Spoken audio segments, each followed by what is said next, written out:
Alright, I'm outside separating my collard green seedlings. So what I like to do is I'll separate my seedlings and I just plant them individually in a cup, and I allow for them to get a little bit bigger because I like to transplant mine out. Some people like to direct sow the seeds into the ground, and that's fine if that's the way how you want to do things, but for me, I like to transplant my collards and my other greens out because I have a better success at them growing into big green leafy or big leafy greens for me. So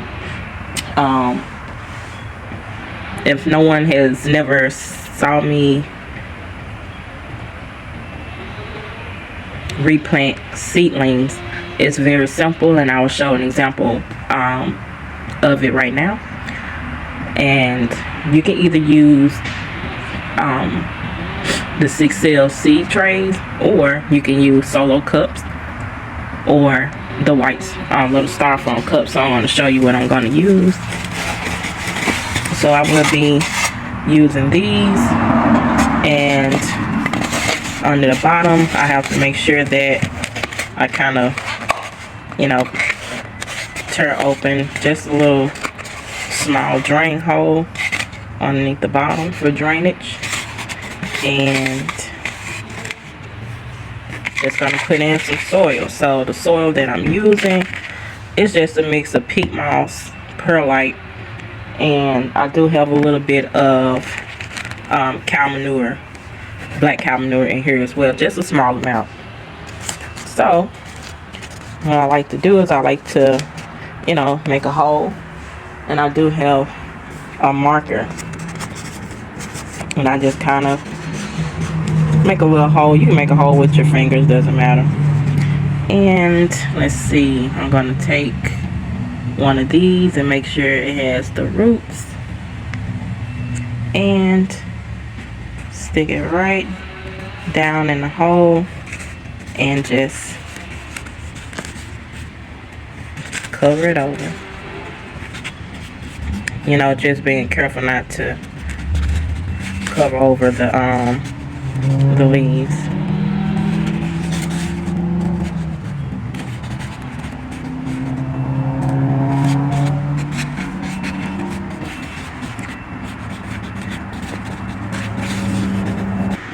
And that's how I separate my seedlings individually into their own growing space. I'm back at my mother's garden bed, and this is how it looks, or this is what it's looking like. So some of the transplants did not make it. These right here looks like the broccoli transplant, so I'm not for sure if they've been stunted or not, but I'm just going to go ahead and pull those up. And surprisingly, the mustard greens, they still holding on. I kind of got a little worried because when I came out here a couple of days ago, they were like, it could look like they was like melted down into the ground or something. So I'm going to leave those mustard greens planted where they are. These right here was some little cabbage plants, these two, and I think over here. But I'm going to pull up the transplants that didn't do so well, and she has some collard greens that I'm gonna put in here to replace the transplants that didn't make it. So that's what I'm going to put in for her today.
Alright, so I have the collard greens out of the plant trays. So I'm going to go ahead and I guess dig a spot. Just want to be mindful of my spacing. So we're gonna do this again, and let's just hope that this time that they won't die out. Alrighty. And I forgot my tripod at home, so if things seem to be a little shaky, then it's because I'm holding my phone at the same time trying to plant.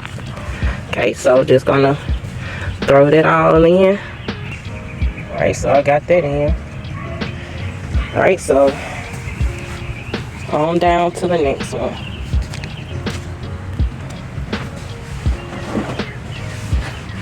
Okay, so I'm just gonna use this shovel for my spacing, and also leave some space from here as well. Alright, so I think I'll fit it in about right in here.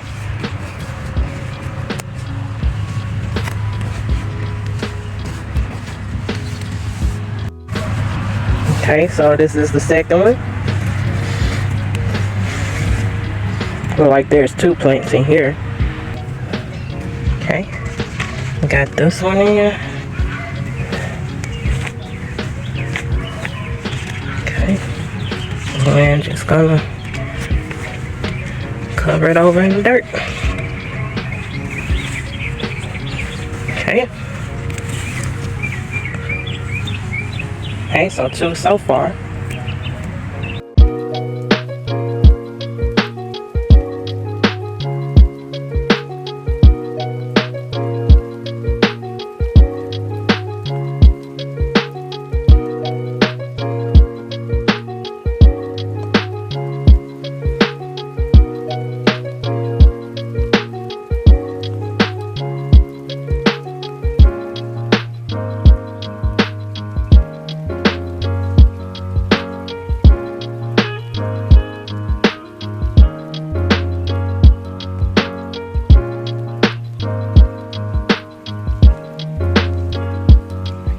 I'm finished with the second planting. So up here is mostly collard greens, and kind of right here in the center is her cauliflower. And these are the mustard greens that I planted about a week ago. And she still have a few more spaces in here that I can fit some more things, but I can come back around to that when my seedlings are big enough to plant in here. So I'm going to go ahead and give these a good water.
I decided to come back the next day so that I can build a little hoop netting over the garden bed, and this is to in hopes to keep out like any of her cats or critters for going inside the garden bed, and also for like insects and whatnot, you know, to keep them off the plants.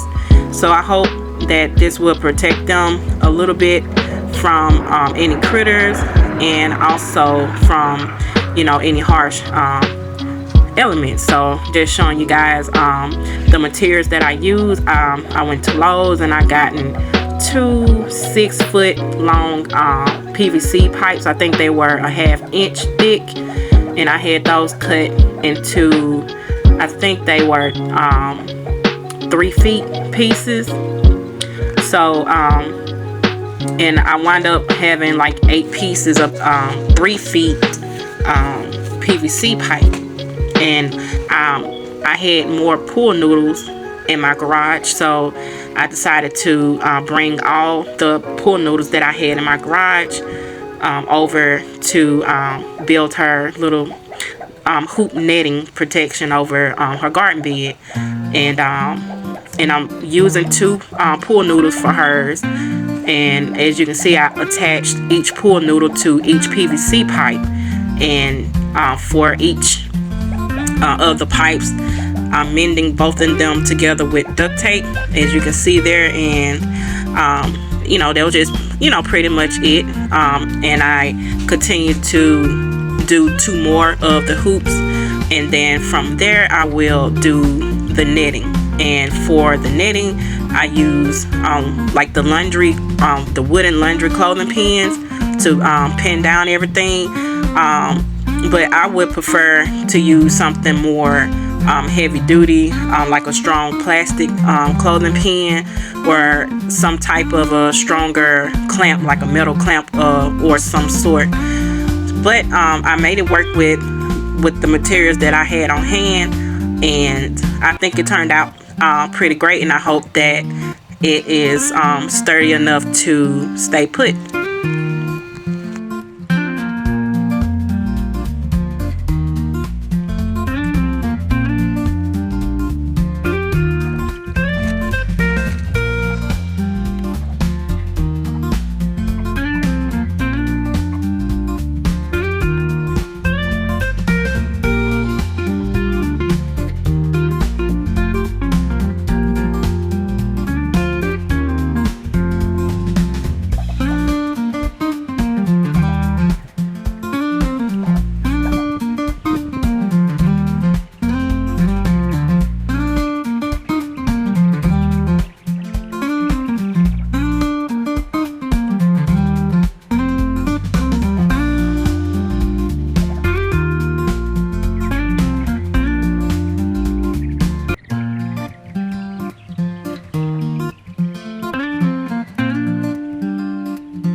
Alright, so I am finished with the first 4 sets of seedlings. So these right here are all the broadleaf or Florida broadleaf mustard greens. So I got some more of those,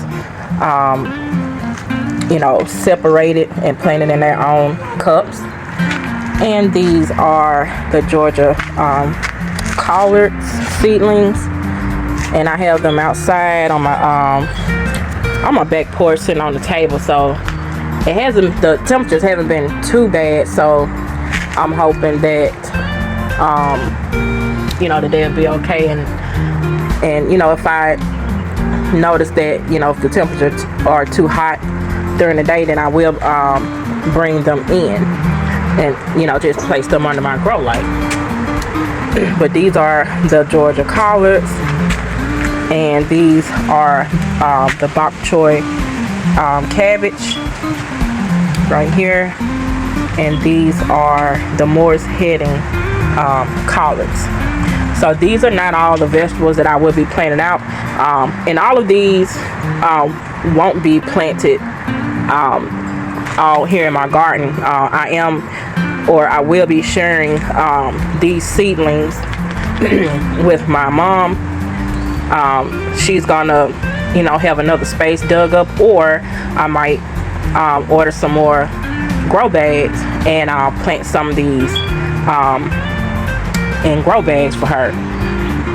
But you guys, this will conclude this video, and I hope you guys enjoyed it, and hope it also motivates you to do a little bit of container gardening if gardening and garden beds doesn't work for you for maybe physical reasons. You can't bend or anything. You may still have to bend with using buckets or grow bags. But the thing is, you can sit in a chair or sit on a stool and do container gardening. You also really don't have to worry about pulling up weeds or grass growing up in your buckets or containers. So that's the good thing about container gardening too. So just a thought. Once again, I hope you guys enjoyed the video, and thank you all for whomever subscribed. Thank you all for returning and existing subscribers. Thank you guys for returning back and watching the content. I hope you guys stick around for another video, and I will see you guys on the next video. You have a very blessed and great day, and God bless.